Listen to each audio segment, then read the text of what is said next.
मल्ला महेंद्र ऊस तोडायचं बंद होणार. आता मुंडे साहेब मंत्री होते, ऊस तोडण्याचं बंद झालं का? नाही झालं. मी बनणार नाही, अशा गप्पा आणणार नाही. ऊस तोडायचं बंद नाही होणार. पण ताईंनी किती टक्के वाढ दिली?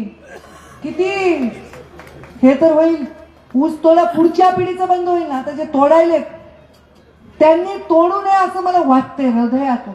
तर ते बंद होईल, त्यासाठी तेवढे रोजगार द्यावे लागतील, तेवढं संरक्षण द्यावं लागेल.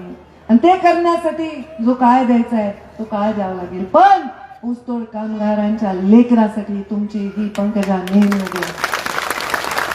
त्यांचा ऊस तोडण्याचे कष्ट कमी करण्यासाठी, त्यांच्या कोयत्याला जास्त धार देण्यासाठी, त्याच्या मान देण्यासाठी, त्याला जास्त मजुरी, त्याला जास्त मानधन देण्यासाठी ही पंकजा उभी आहे. आता मी कोयत्याला धार म्हणलं की कुणी लावणारे काही लावते, काही लावत नाही. ते बाबांनो, कोयत्याला धार हा एक वाक्प्रचार आहे, हा एक शब्द आहे, ही एक भावना आहे. लगेच पंकजा ताई म्हणलं